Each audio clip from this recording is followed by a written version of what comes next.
Hello students, how are you. Chapter coordination compound के अंदर आज की इस क्लास में हम लोग एक नया टॉपिक स्टार्ट करने जा रहे हैं जिसका नाम है क्रिस्टल फील्ड थ्योरी। शॉर्ट में हम लोग इसको CFT भी लिखते हैं। लास्ट क्लास तक हम लोगों ने वैलेंस बॉन्ड थ्योरी के बारे में बात कर ली थी। वैलेंस बॉन्ड थ्योरी के अकॉर्डिंग लिगेंड का ऑर्बिटल मेटल के ऑर्बिटल के साथ में ओवरलैपिंग करता है और ओवरलैपिंग करके लिगेंड और मेटल दोनों कोऑर्डिनेशन कंपाउंड का फॉर्मेशन करते हैं। ये जो थ्योरी है क्रिस्टल फील्ड थ्योरी, ये कॉम्प्लेक्स के फॉर्मेशन के ऊपर में अपनी एक नई बात रखती है। वैलेंस बॉन्ड थ्योरी के अकॉर्डिंग तो लिगेंड के ऑर्बिटल और मेटल के जो ऑर्बिटल है उन दोनों के बीच में ओवरलैपिंग होती है, बट CFT के अकॉर्डिंग ऐसा कुछ नहीं होता। तो CFT क्या बात रखती है अपनी कॉम्प्लेक्स कंपाउंड के फॉर्मेशन के ऊपर, उसके बारे में हम लोग बात करें तो देखो CFT ये कहती है कि मेटल और जो लिगेंड होता है, मेटल और जो लिगेंड होता है उनके बीच में किसी प्रकार की कोई ओवरलैपिंग नहीं होती। मेटल के और लिगेंड के बीच में जस्ट एक इलेक्ट्रोस्टैटिक अट्रैक्शन फोर्स पाया जाता है। एक इलेक्ट्रोस्टैटिक अट्रैक्शन फोर्स पाया जाता है। तो CFT का मेन पोस्टुलेट क्या है, मेन अभिग्रहिति क्या है कि लिगेंड और मेटल के बीच में क्या पाया जाता है, इलेक्ट्रोस्टैटिक अट्रैक्शन फोर्स, यानी कि एक विद्युत आकर्षण बल, एक विद्युत आकर्षण बल प्रेजेंट होता है मेटल और लिगेंड के बीच में। किस प्रकार से इलेक्ट्रोस्टैटिक अट्रैक्शन फोर्स होता क्या है, पहले इस बारे में बात कर ले हम लोग। दो विपरीत आवेशों के मध्य जो आकर्षण बल होता है, अगर दो पॉजिटिव और नेगेटिव चार्ज है तो उन दोनों के बीच में जो अट्रैक्शन होता है उस अट्रैक्शन को इलेक्ट्रोस्टैटिक अट्रैक्शन फोर्स बोला जाता है। तो देखो किसी भी कंपाउंड के अंदर, किसी भी कोऑर्डिनेशन कंपाउंड के अंदर जो मेटल होती है वो अपनी आयोनिक स्टेट में, जैसे मान लो Fe+3 की फॉर्म में है, तो ये मेटल का आयनिक फॉर्म प्लस कोई लिगेंड आया, जैसे मान लो लिगेंड आ गया साइनो, तो इस मेटल का ये प्लस चार्ज और इस लिगेंड का ये माइनस चार्ज, इन दोनों के बीच में एक इलेक्ट्रोस्टैटिक अट्रैक्शन फोर्स होगा और इस फोर्स के थ्रू आउट ये दोनों पास पास में आएंगे और कॉम्प्लेक्स कंपाउंड का फॉर्मेशन कर लेंगे। अब सवाल ये उठता है कि अगर यहां पे लिगेंड माइनस चार्ज का ना आए, अगर न्यूट्रल लिगेंड आ जाए, जैसे मान लो H2O, तो क्या होता है। तो CFT थ्योरी ये बात कहती है कि अगर कोई लिगेंड न्यूट्रल होता है तो उसके अंदर जरूर पॉजिटिव और नेगेटिव दो पोल होंगे, जैसे माइनस पोल और प्लस पोल, दो सिरे होंगे उसके अंदर, H+ एंड OH-। तो इसका प्लस चार्ज इसके माइनस पोल के साथ इलेक्ट्रोस्टैटिक अट्रैक्शन फोर्स शो करेगा और इस फोर्स के कारण लिगेंड मेटल के पास आएगा और जब लिगेंड मेटल के पास आएगा तो कॉम्प्लेक्स कंपाउंड का फॉर्मेशन हो जाएगा। इस थ्योरी की मेन पोस्टुलेट ओनली ये एक ही है कि लिगेंड मेटल के पास क्यों आता है, इलेक्ट्रोस्टैटिक अट्रैक्शन फोर्स के कारण। लिगेंड और मेटल के बीच में इलेक्ट्रोस्टैटिक अट्रैक्शन फोर्स पाया जाता है जिसकी वजह से लिगेंड मेटल के पास में आएगा और कॉम्प्लेक्स कंपाउंड का फॉर्मेशन होगा। अब हम लोग क्या करेंगे, इस थ्योरी को ऑक्टाहेड्रल कॉम्प्लेक्सेस में, यानी कि Ml6 कॉम्प्लेक्स में और Ml4 कॉम्प्लेक्स में, दोनों कॉम्प्लेक्सेस के अंदर हम लोग इस थ्योरी को अप्लाई करके देखते हैं। एक बार आप लोग इस इतनी सी चीज को, छोटी सी चीज है बट इसको एक बार आप लोग नोट डाउन कर लीजिए जल्दी से, ताकि हम लोग और आगे इस टॉपिक के बारे में बात करें। फटाक से नोट कीजिए इसको आप लोग।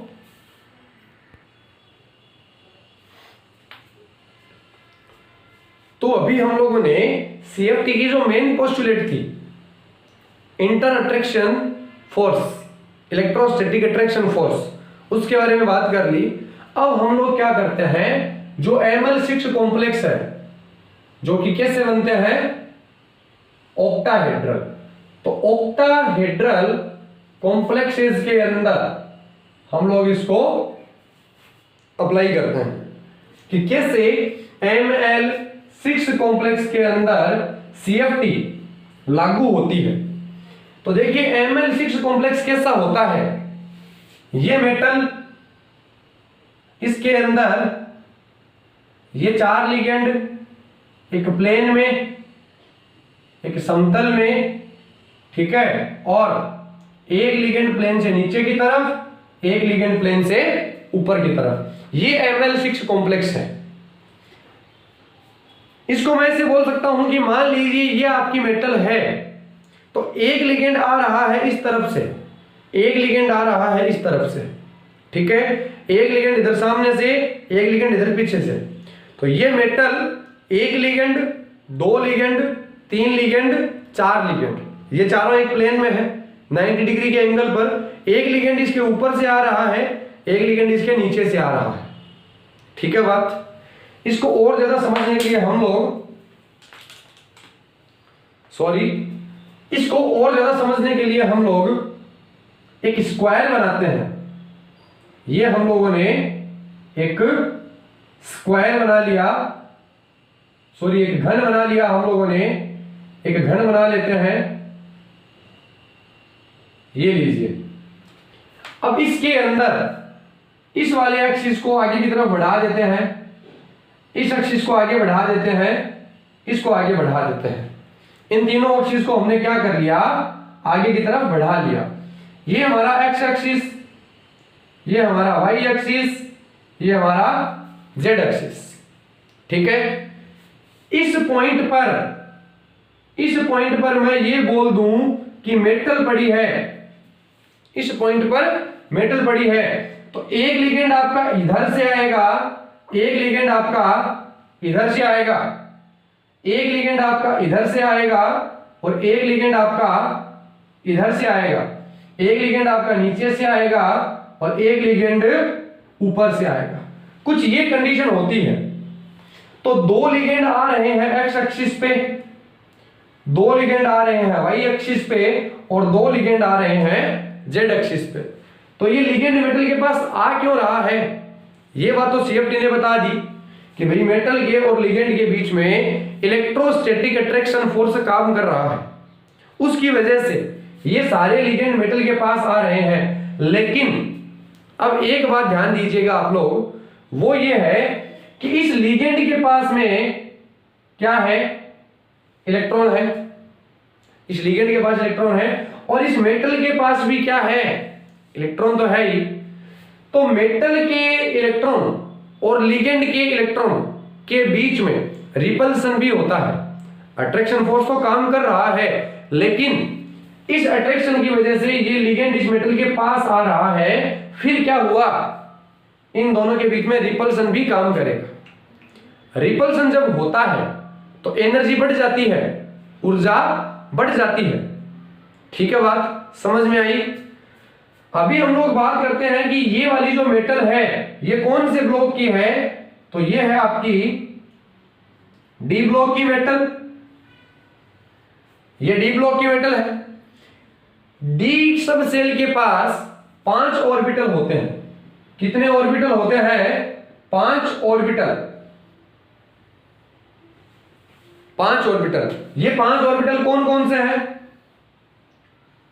D x y, d y z, d x z, d x square minus y square and d z square. ये आपके 5 ऑर्बिटल है। D x Y 11th class में आपने पढ़ा होगा, d x y, d y z, d x z, d x square minus y square और d z square, ठीक है। डी एक्स वाई मतलब ये एक्स एक्सिस, ये वाई एक्सिस। एक्स वाई का मतलब कि जो ऑर्बिटल है, d orbital double dumbbell shape में होता है, तो जो 5 ऑर्बिटल है उनकी शेप कैसे होगी? कुछ इस प्रकार से डबल डंबल शेप होगी। एक्स वाई का मतलब कि ये जो ऑर्बिटल है ये एक्स एक्सिस और वाई एक्सिस के बीच में है। ये एक्स एक्सिस, ये वाई एक्सिस, इनके बीच में ऑर्बिटल है। ये होता है डी एक्स वाई। ठीक है बात। वाई जेड का मतलब ये आपका वाई ऑर्बिटल, ये जेड ऑर्बिटल। तो जो ऑर्बिटल है वो इन दोनों के बीच में है। ये वाई एक्सिस, ये जेड एक्सिस, जो ऑर्बिटल है वो इनके बीच में है। ठीक है। एक्स जेड का मतलब ये आपका एक्स एक्सिस, ये आपका Z axis. Orbital x axis और जेड एक्सिस के बीच में है, इस प्रकार से। समझ में आई बात? D x square minus y square का क्या मतलब है? ये बन गया आपका डी एक्स वाई, ये बन गया आपका डी वाई जेड, ये बन गया d x z. X square minus y square, तो यहां पर भी दो एक्सिस है, एक्स एक्सिस, वाई एक्सिस।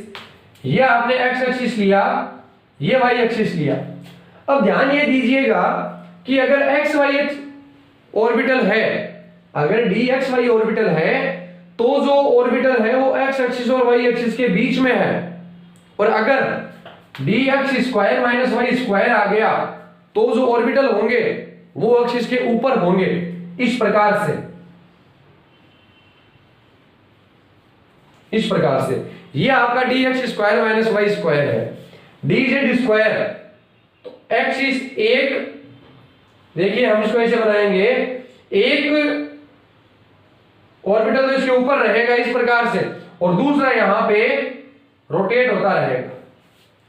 तो ये जो 5 ऑर्बिटल होते हैं डी के पास, इनको हम दो कैटेगरी में क्या करेंगे? बांट लेंगे। दो कैटेगरी में बांट लेंगे। एक कैटेगरी हमारी होगी T2Z, T2Z कैटेगरी। एक होगी easy category, T2Z and easy. T2Z के अंदर 3 ऑर्बिटल आएंगे, dxy, dyz, dxz। वो तीनों ऑर्बिटल जो एक्सिस के बीच में एग्जिस्ट करते हैं। इजी के अंदर 2 ऑर्बिटल आएंगे, dx square minus y square और dz स्क्वायर। वो ऑर्बिटल जो एक्सिस के ऊपर एग्जिस्ट करते हैं। ठीक है बात। अब हम ये बात करते हैं कि ये लिगेंड जब आया मेटल के पास में, तो लिगेंड के पास जो ऑर्बिटल है और मेटल के ऑर्बिटल में जो इलेक्ट्रॉन है, इनके बीच में क्या होगा? रिपल्सन होगा। तो ये लिगेंड क्या इन 5 ऑर्बिटल्स को इक्वली रिपल्सन करेगा या अलग अलग रिपल्सन करेगा? तो देखो मैं ये बोलूं कि ये मेटल, इस मेटल का ये एक्स एक्सिस, ये वाई एक्सिस और ये आपका जेड एक्सिस, ये एक्स वाई लिगेंड जो है, क्या ये एक्सिस के ठीक ऊपर है? नहीं है, ये एक्सिस के बीच में है, यानी कि इस प्रकार से, इस प्रकार से है। ये वाला ऑर्बिटल एक्सिस के बीच में है, ये वाला ऑर्बिटल एक्सिस के बीच में है। ये वाला ऑर्बिटल जो आपका d x square minus y square है, ये वाला ऑर्बिटल एक्स एक्सिस और वाई एक्सिस के बीच में है, यानी कि यहां पे है। तो अब आप लोग ये बात सोचिए कि ये वाला जो ऑर्बिटल है जो एक्सिस के ऊपर है, ये वाला ऑर्बिटल लिगेंड के एकदम सामने है। क्लियर है बात? ध्यान से समझिएगा इसको कि मेटल के वो ऑर्बिटल जो एक्सिस के ठीक ऊपर एग्जिस्ट कर रहे हैं वो लिगेंड के एकदम सामने पड़ जाएंगे, क्योंकि लिगेंड भी तो एक्सिस के ऊपर से आ रहा है। और वो वाले ऑर्बिटल जो एक्सिस के बीच में है वो लिगेंड से थोड़े साइड में पड़ जाएंगे। तो अब आप लोग ये सोचिए कि ये वाला लिगेंड इस ऑर्बिटल को ज्यादा रिपेल करेगा या इस ऑर्बिटल को ज्यादा रिपेल करेगा? तो आंसर ये है कि लिगेंड के ठीक सामने जो ऑर्बिटल पड़ेगा, लिगेंड उसको ज्यादा रिपेल करेगा, उसको ज्यादा प्रतिकर्षित करेगा। तो हम ये बोल दें कि मेटल के वो ऑर्बिटल जो एक्सिस के ठीक ऊपर पड़ रहे हैं, यानी कि इजी वाले, उनको तो ज्यादा प्रतिकर्षित कर देगा, और जो एक्सिस के बीच में है जैसे T2G उनको कम प्रतिकर्षित करेगा, कम रिपेल करेगा। ठीक है बात। जब रिपल्सन होता है तो एनर्जी बढ़ती है, ये बात मानते हो आप लोग कि जब रिपल्सन होता है तो एनर्जी बढ़ती है। तो अभी कौन से ऑर्बिटल की एनर्जी ज्यादा बढ़ेगी और कौन से की कम बढ़ेगी, क्या आगे प्रोसेस होगा उसके बारे में हम लोग बात करेंगे, लेकिन उससे पहले आप लोग इस इतनी चीज को एक बार फटाक से नोट कर लीजिए। ध्यान रखिएगा, हम लोग CFT थ्योरी की बात कर रहे हैं Ml6 कॉम्प्लेक्स में, यानी कि ऑक्टाहेड्रल कॉम्प्लेक्स में। इसको नोट कीजिए, इसके आगे और बातें हम लोग करते हैं।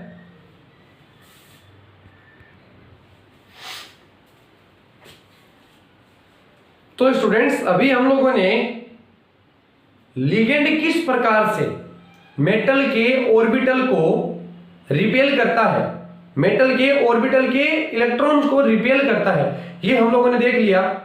कहां ज्यादा रिपल्सन होगा, कहां कम रिपल्सन होगा, इसके बारे में भी बात कर ली। अब हम लोग ये बात करते हैं कि जब तक मेटल के कांटेक्ट में लिगेंड नहीं आया था तब तक उस मेटल के डी सबशेल के जो 5 ऑर्बिटल थे उन पांचों की एनर्जी इक्वल थी। जब तक मेटल के कांटेक्ट में लिगेंड नहीं आया था तब तक उस मेटल का जो डी ऑर्बिटल है उनकी एनर्जी बराबर थी। उन पांचों को हम इस प्रकार से लिख दें 1 2 3 4 5। ये पांचों डी ऑर्बिटल है जिनकी एनर्जी क्या है, बराबर है। इन पांचों को हम लोग बोलते हैं डीजनरेट डी ऑर्बिटल। ये डी के ऑर्बिटल है डीजनरेट, यानी कि इन पांचों की एनर्जी क्या है, इक्वल है। समभ्रमित ऐसा कुछ नाम है इसका, डी कक्षक। अब जब लिगेंड इनके पास में आ गया तो इनकी एनर्जी क्या होगी, बढ़ जाएगी। क्या पांचों ऑर्बिटल की एनर्जी बराबर रूप से बढ़ेगी, नहीं बढ़ेगी। जो ऑर्बिटल एक्सिस के बीच में है उनकी एनर्जी कम बढ़ेगी, यानी कि T2G ऑर्बिटल। तो T2G ऑर्बिटल की एनर्जी क्या हुआ, कम बढ़ गई, और जो इजी ऑर्बिटल है उनकी एनर्जी ज्यादा बढ़ गई। तो कुछ इस प्रकार से हम लोग इस डायग्राम को बना सकते हैं कि जो डीजनरेसी थी ऑर्बिटल की वो गायब हो गई, ऑर्बिटल की एनर्जी बढ़ गई, 3 की एनर्जी कम बढ़ी, 2 की एनर्जी ज्यादा बढ़ी। ठीक है। अगर हम कुछ देर के लिए ये मान लें कि इन पांचों ऑर्बिटल की एनर्जी इक्वल रूप से बढ़ी होती, अगर इन पांचों ऑर्बिटल की एनर्जी इक्वल रूप से बढ़ी होती तो वो लेवल इससे थोड़ा ऊपर और इससे थोड़ा नीचे होता, यानी कि लगभग यहां मान लिया जाए इस जगह पे। तो इस चीज को हम लोग क्या बोलते हैं, इसको बोला जाता है बेरी सेंटर, या फिर इसको आप लोग बोल सकते हो हाइपोथेटिकल एनर्जी लेवल, यानी कि काल्पनिक ऊर्जा स्तर। ये एक काल्पनिक ऊर्जा स्तर है। हम लोगों ने मान लिया कि अगर इन पांचों ऑर्बिटल की एनर्जी इक्वल रूप से बढ़ती तो वो कुछ यहां तक होती। अब हम लोग क्या करते हैं, जो आपका बेरी सेंटर है, जो हाइपोथेटिकल एनर्जी लेवल है, वहां से जब आप इन ऑर्बिटल्स को देखते हो तो आपको कुछ ऐसा आभास होता है कि 3 की एनर्जी तो क्या हो गई, कम हो गई, और 2 की एनर्जी क्या हो गई, बढ़ गई। तो मोस्ट ऑफ द टाइम हम लोग इसी डायग्राम का यूज करेंगे। हम लोग हाइपोथेटिकल एनर्जी लेवल बनाएंगे, वहां से 3 ऑर्बिटल की एनर्जी कम हो गई और 2 की एनर्जी बढ़ गई। तो डायग्राम कैसे बनेगा, 1 2 3 4 5, ये हाइपोथेटिकल एनर्जी लेवल, यहां से 3 की एनर्जी कम हो गई और दो की एनर्जी बढ़ गई। इस डायग्राम का हम लोग क्या करेंगे, यूज करेंगे कहां पे, Ml6 कॉम्प्लेक्स के अंदर। ये 5d ऑर्बिटल काल्पनिक ऊर्जा स्तर वाले, जिसको हम लोग बेरी सेंटर कहते हैं। अगर पांचों ऑर्बिटल की एनर्जी इक्वल रूप से बढ़ी होती तो वो कुछ यहां आते, यहां से 3 की एनर्जी T2g, इन ऑर्बिटल को क्या नाम देंगे, T2g, और इनको क्या नाम देंगे, Eg। तो 3 ऑर्बिटल T2g के, उनकी एनर्जी कम हो गई और 2 की एनर्जी बढ़ गई। ठीक है बात। ये बीच का जो डिस्टेंस है इसको बोला जाता है crystal field splitting. Crystal field splitting यानी कि क्रिस्टल क्षेत्र विपाटन, क्रिस्टल फील्ड स्प्लिटिंग। इन दोनों के बीच का ये जो एनर्जी लेवल है इसको बोला जाता है स्प्लिटिंग, क्रिस्टल फील्ड स्प्लिटिंग यानी कि क्रिस्टल क्षेत्र विपाटन। और इस डायग्राम को बोला जाता है crystal field splitting diagram, crystal क्षेत्र विपाटन आरेख। ठीक है। ये जो क्रिस्टल फील्ड स्प्लिटिंग है ये डेल जीरो से इसको डिनोट किया जाता है। इसको डिनोट किससे किया जाता है, डेल जीरो से। यहां लिख दूं मैं डेल जीरो से। क्रिस्टल फील्ड स्प्लिटिंग जो होती है इसको डेल जीरो से डिनोट किया जाता है और इसकी वैल्यू होती है 10dq। कितनी, 10dq। एक एनर्जी का यूनिट है dq में। तो इनके बीच में जो क्रिस्टल फील्ड स्प्लिटिंग होती है वो कितनी होती है, 10dq की। 10dq की कैसे, ये वाला जो एनर्जी लेवल है ये 0dq का है, ये 0dq का है। यहां से 3 ऑर्बिटल की एनर्जी कम हो गई। कितनी कम हो गई, कम हुई है मतलब माइनस में, तो -4dq। कितनी कम हुई, -4dq। दोनों के बीच का स्प्लिटिंग हुआ कितना, 10dq। मतलब यहां से अगर -4 नीचे गया तो इन दोनों की एनर्जी बढ़ गई कितनी, +6dq।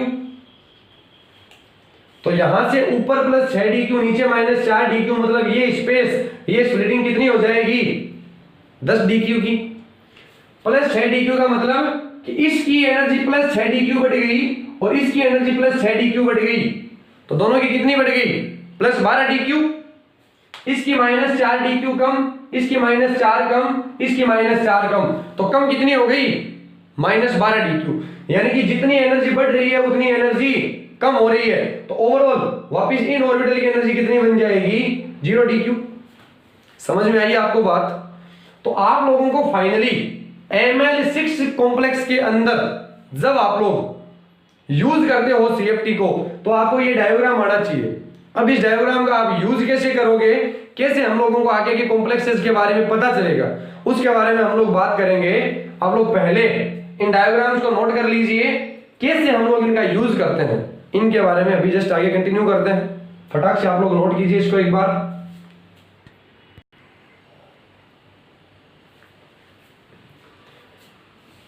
तो स्टूडेंट्स अभी हम लोगों ने जो क्रिस्टल फील्ड स्प्लिटिंग डायग्राम बनाया था, अभी उसको यूज करने का टाइम आ गया है कि उसको यूज कैसे करें हम लोग। तो देखिए 1 2 3 4 5 ये आपका हाइपोथेटिकल एनर्जी लेवल।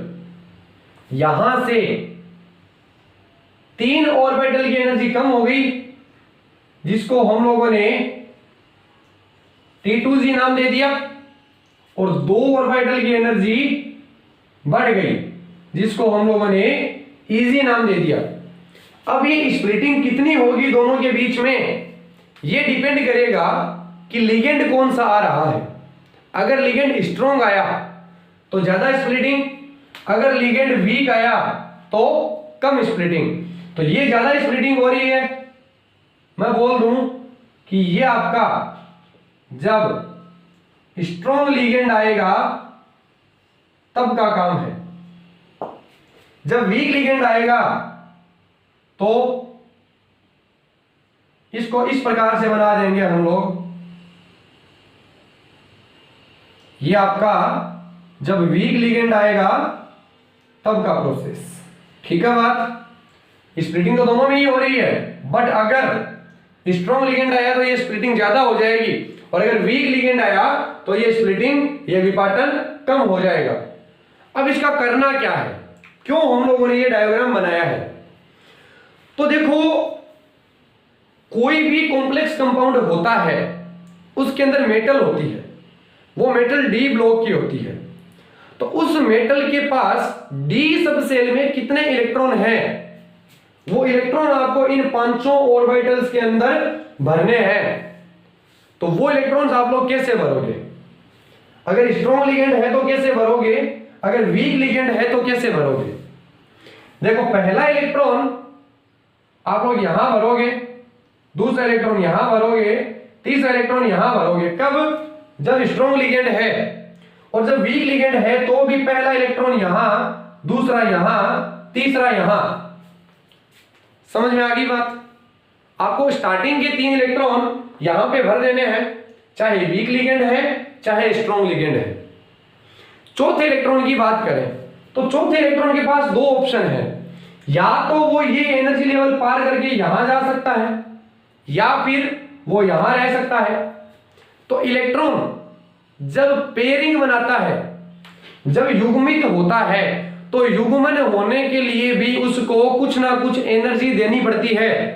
यानी कि ये एक सिंगल ऑर्बिटल था, जब इलेक्ट्रॉन यहां पे रह रहा है पहले से, जब दूसरा इलेक्ट्रॉन यहां पे आकर के रहेगा तो उसको एनर्जी देनी पड़ेगी। और जब इलेक्ट्रॉन यहां से यहां जाना चाहेगा तो इस एनर्जी बैरियर को पार करने के लिए भी क्या करना पड़ेगा, एनर्जी देनी पड़ेगी।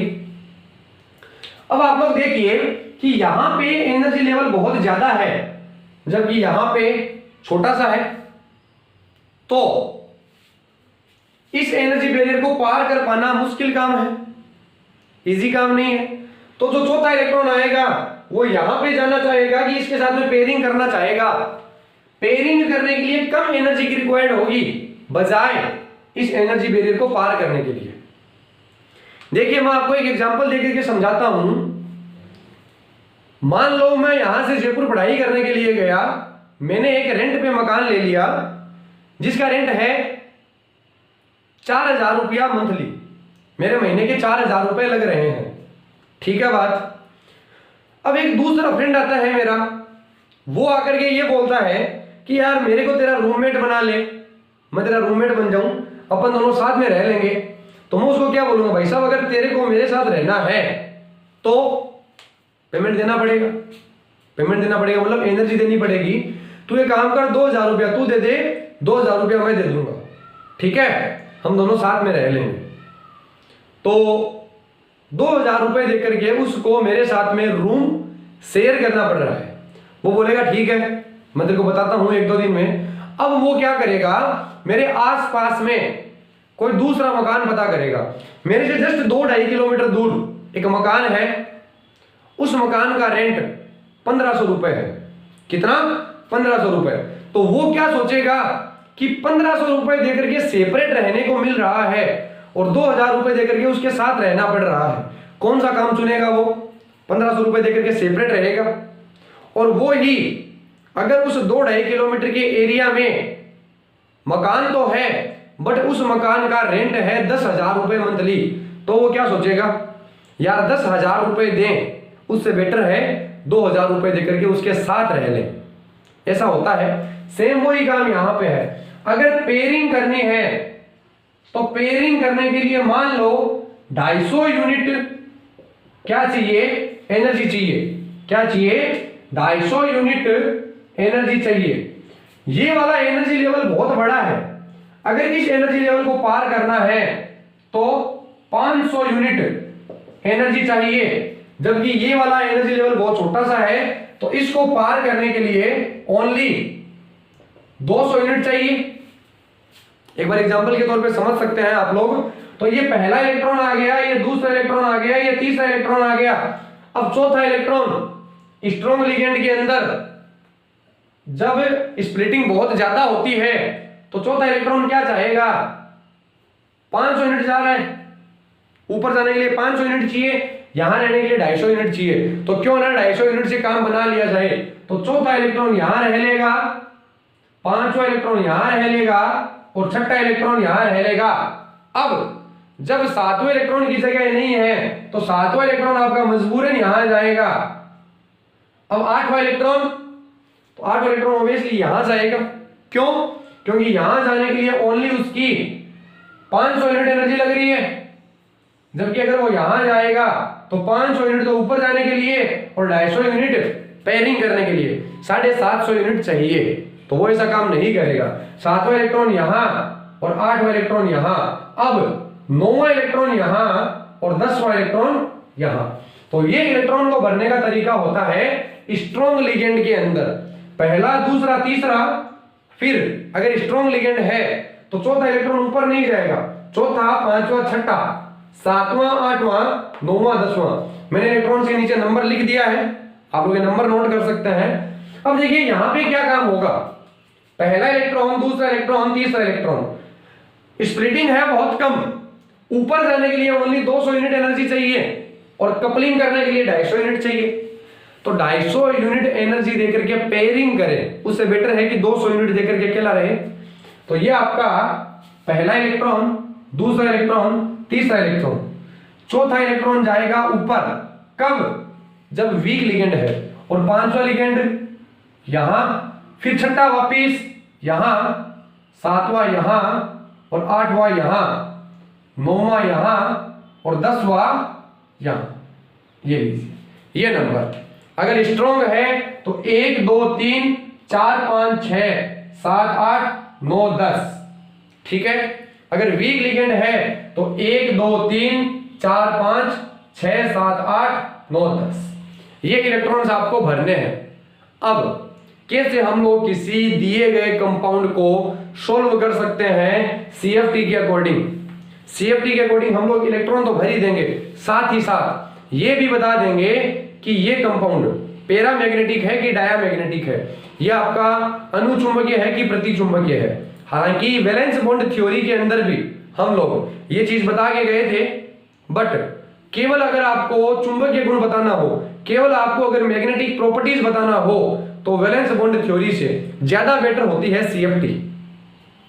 वैलेंस बॉन्ड थ्योरी में आपको बहुत मेहनत करनी पड़ती है मैग्नेटिक मोमेंटम निकालने के लिए, मैग्नेटिक प्रॉपर्टीज निकालने के लिए, बट सीएफटी में इतनी ज्यादा मेहनत नहीं करनी पड़ती। सीएफटी बहुत इजी है, अगर केवल मैग्नेटिक प्रॉपर्टीज निकालनी हो तो वीबीटी बेटर है, क्योंकि वो मैग्नेटिक प्रॉपर्टीज के साथ साथ हाइब्रिडाइजेशन, शेप, ये सब भी बताती है। तो किस प्रकार से हम लोग किसी गिवन कंपाउंड के अंदर मैग्नेटिक प्रॉपर्टीज पता कर सकते हैं सीएफटी का यूज करके, इसके बारे में हम लोग बात करते हैं। आप लोग पहले ये इलेक्ट्रॉन भरने का जो तरीका है इसको नोट कर लीजिए जल्दी से।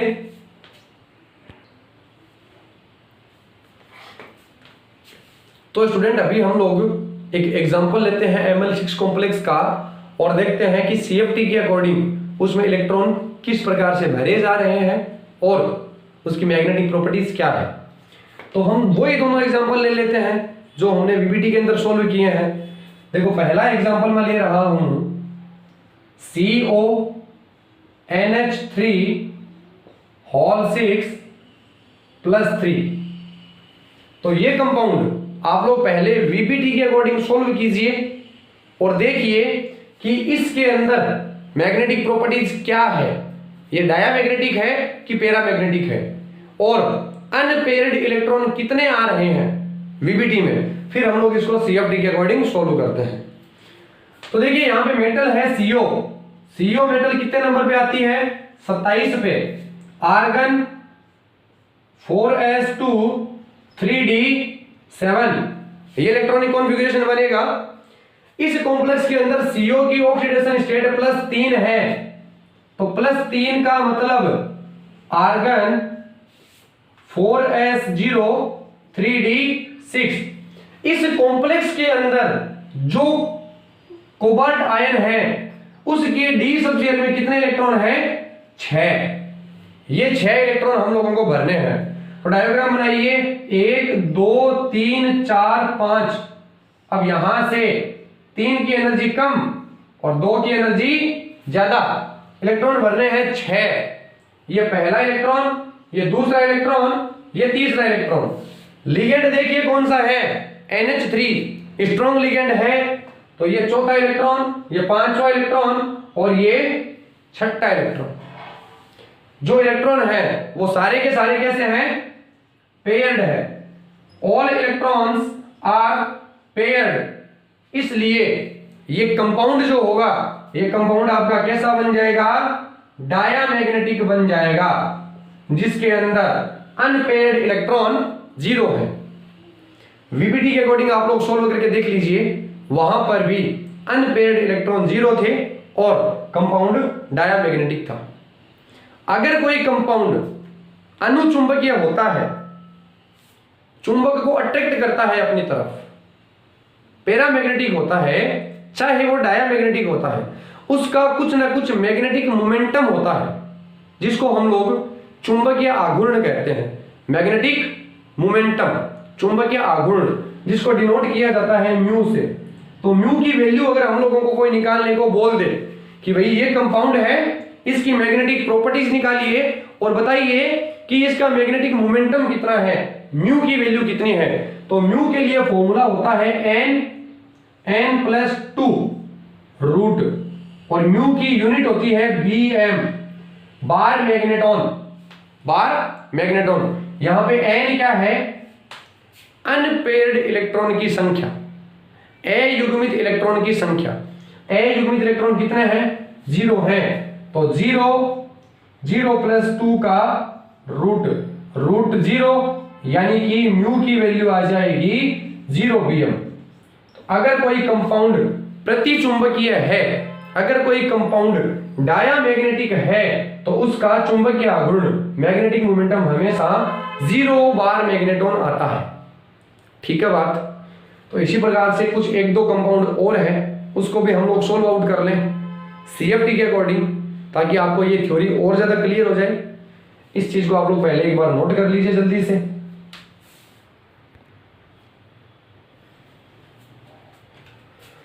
तो स्टूडेंट्स, अभी हम लोग एक और एग्जांपल लेते हैं ML6 का। वो ही एग्जांपल ले लेते हैं जो VBT के अकॉर्डिंग हम लोगों ने लिया था। एग्जांपल नंबर 2 हमारा था COF6-3। तो इसका हम लोगों को क्या करना है, मैग्नेटिक प्रॉपर्टी बतानी है कि ये पैरामैग्नेटिक है कि डायामैग्नेटिक है, और साथ साथ मैग्नेटिक मोमेंटम भी बताना है, चुंबकीय आघूर्ण यानी कि म्यू। तो आप लोग पहले इसको वैलेंस बॉन्ड थ्योरी से सॉल्व कीजिए। अगर ये पैरामैग्नेटिक आ रहा है तो इसके अंदर कुछ ना कुछ अयुग्मित इलेक्ट्रॉन होंगे, अनपेयर्ड इलेक्ट्रॉन होंगे, उसको हम लोग बोलेंगे n। वहां पे म्यू की वैल्यू कितनी आ रही है। अब हम लोग बात करते हैं CFT के बारे में। तो कोबाल्ट है, आर्गन 4s2 3d7, कोबाल्ट +3 की स्टेट में है यहां पे। तो आर्गन 4s0 3d6। काम केवल इतना करना है कि मेटल के पास में d ऑर्बिटल में कितने इलेक्ट्रॉन हैं, 6 इलेक्ट्रॉन। वो इलेक्ट्रॉन भरने हैं 1 2 3 4 5, ये 3 ऑर्बिटल, ये 2 ऑर्बिटल, 6 इलेक्ट्रॉन है। तो 1 2 3। वीक लिगेंड है कि स्ट्रॉन्ग लिगेंड है, तो F होता है वीक लिगेंड। और अगर वीक लिगेंड है तो स्प्लिटिंग कम होगी तो इलेक्ट्रॉन ऊपर जाएगा। तो 1 2 3 4 5, छठा इलेक्ट्रॉन ये रहा। तो ये कंपाउंड, इसके अंदर अनपेयर्ड इलेक्ट्रॉन है कि नहीं है, है। तो अनपेयर्ड इलेक्ट्रॉन है तो ये कंपाउंड कैसा बन जाएगा, ये कंपाउंड बन जाएगा पैरामैग्नेटिक। और इसके म्यू की वैल्यू कितनी आ जाएगी, n+2। अनपेयर्ड इलेक्ट्रॉन कितने हैं, 1 2 3 4। तो 4 + 2 की रूट, 4 + 2 6, 6 × 4 24। तो 24 की रूट 4.8 bm। इस कंपाउंड की मैग्नेटिक मोमेंटम 4.8 bm होगी। अगर आपको इसको VBT के अकॉर्डिंग सोल्व करोगे तो वहां पर भी आई होप इसके अंदर अनपेड इलेक्ट्रॉन 4 ही आएंगे। आप लोग करके देख सकते हैं। तो इस एग्जांपल से आप लोगों को समझ में आ गया होगा कि सीएफटी क्या कहना चाहती है किसी कॉम्प्लेक्स कंपाउंड के फॉर्मेशन के बारे में। एक और एग्जांपल हम लोगों ने वीबीटी के अंदर सोल्व किया था ML6 का, तो उस कंपाउंड को भी हम लोग यहां सीएफटी में सोल्व करते हैं। इसको नोट कर लीजिए आप लोग जल्दी से एक बार।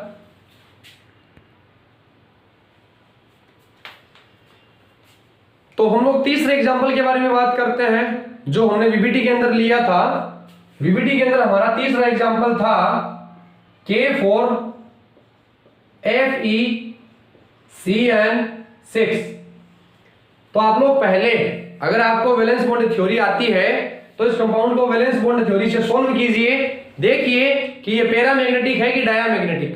अगर पैरामैग्नेटिक है तो इसमें अनपेड इलेक्ट्रॉन कितने आ रहे हैं और इसका मैग्नेटिक मोमेंटम कितना आ रहा है। अब हम लोग इसको सीएफडी से क्या करते हैं, सोल्व करते हैं। मेटल कौन सी है, Fe। Number 26 argon 4s2 3d6। यहां पर मेटल का ऑक्सीडेशन स्टेट कितना है, तो प्लस का 4 माइनस का 6 माइनस का 2 यानी कि प्लस का 2। तो Fe+2 argon 4s0 3d6। Metal के डी ऑर्बिटल में कितने इलेक्ट्रॉन भरने हैं, 6 इलेक्ट्रॉन। कैसे भरेंगे, 1 2 3 4 5। ये T2Z और ये EZ, पहला इलेक्ट्रॉन, दूसरा इलेक्ट्रॉन, तीसरा इलेक्ट्रॉन। जो लिगेंड है वो कौन सा है, स्ट्रॉन्ग लिगेंड है। तो चौथा इलेक्ट्रॉन, पांचवा इलेक्ट्रॉन, छठा इलेक्ट्रॉन। सारे के सारे इलेक्ट्रॉन कैसे हैं, पेयर्ड है। अगर पेयर्ड है तो आपका कंपाउंड कैसा बन जाएगा, डायामैग्नेटिक, यानी कि प्रतिचुंबकीय पदार्थ होगा ये। जब इस कंपाउंड को आप लोग मैग्नेट के पास रखोगे तो ये उसको रिपेल करेगा। इसका मैग्नेटिक मोमेंटम कितना आ जाएगा, 0 बार मैग्नेटॉन। एंड आई होप अभी तक आप लोगों ने इसको वीबीटी के अकॉर्डिंग भी सोल्व कर लिया होगा। तो अगर आपने इसको वीबीटी के अकॉर्डिंग सोल्व किया है तो आप देख सकते हैं कि वहां पर भी इसका मैग्नेटिक मोमेंटम 0 बार मैग्नेटॉन ही आएगा। तो स्टूडेंट, केवल अगर आपको मैग्नेटिक प्रॉपर्टीज निकालनी है तो सीएफडी ज्यादा बेटर है। आप केवल ये पता लगाओ कि इस कंपाउंड में मेटल के डी ऑर्बिटल में कितने इलेक्ट्रॉन हैं और वो इलेक्ट्रॉन आप लोग भर दो इस लिगेंड के अकॉर्डिंग, आपको तुरंत से अनपेड इलेक्ट्रॉन पता चल जाएगा। वीबीटी बेटर है वो इसलिए कि वहां पर मैग्नेटिक प्रॉपर्टीज के साथ साथ हम लोगों को हाइब्रिडाइजेशन भी पता चलता है और साथ ही साथ शेप भी पता चलती है। लेकिन केवल अगर मैग्नेटिक प्रॉपर्टीज ही निकालना हो तो सीएफटी बेस्ट है। तो हम लोगों ने जितने एग्जांपल वीबीटी के अकॉर्डिंग सोल्व किए थे वो सारे एग्जांपल सीएफटी में भी सोल्व कर लिए। आई होप आप लोगों को ये टॉपिक समझ में आ गया होगा। वापिस एक बार मैं आपको बता दूं कि सीएफटी के अंदर केवल इतना बात पता चलती है कि मेटल और लिगेंड के बीच में इलेक्ट्रोस्टैटिक अट्रैक्शन फोर्स पाया जाता है। उसकी वजह से लिगेंड मेटल के पास में आता है। जब लिगेंड मेटल के पास आएगा तो दोनों के ऑर्बिटल में जो इलेक्ट्रॉन है उनकी वजह से उनमें रिपल्सन होगा। रिपल्सन में जो ऑर्बिटल एक्सिस के ऊपर में है उनमें ज्यादा रिपल्सन होगा, जैसे इजी dx² - y² और dz²। और जो ऑर्बिटल एक्सिस के साइड में पड़ जाएंगे वहां पे रिपल्सन कम होगा, जैसे T2G। हम लोगों ने डायग्राम बनाया। इस डायग्राम के अंदर ये चीज क्या है, तो हाइपोथेटिकल एनर्जी लेवल है, काल्पनिक ऊर्जा स्तर है, जिसको बेरी सेंटर भी बोला जाता है। यहां से 3 ऑर्बिटल की एनर्जी कम और 2 ऑर्बिटल की एनर्जी ज्यादा। अब इसके अंदर इलेक्ट्रॉन कैसे भरना है वो हम लोग लिगेंड के हिसाब से देख चुके हैं। तो आई होप स्टूडेंट्स ये टॉपिक आप लोगों को एकदम क्लियर होगा। फिर भी अगर किसी को कोई डाउट आता है तो आप लोग नीचे कमेंट सेक्शन में अपना डाउट डालिएगा, श्योरली आप लोगों को इसका आंसर मिलेगा। तो आज की इस क्लास को हम लोग यहीं पे समाप्त करते हैं। नेक्स्ट क्लास में हम लोग सीएफटी थ्योरी को अप्लाई करेंगे ML4 कॉम्प्लेक्सेस में। तो आज के लिए इतना ही, मिलेंगे हम लोग नेक्स्ट क्लास में। तब तक के लिए bye bye and thank you for watching.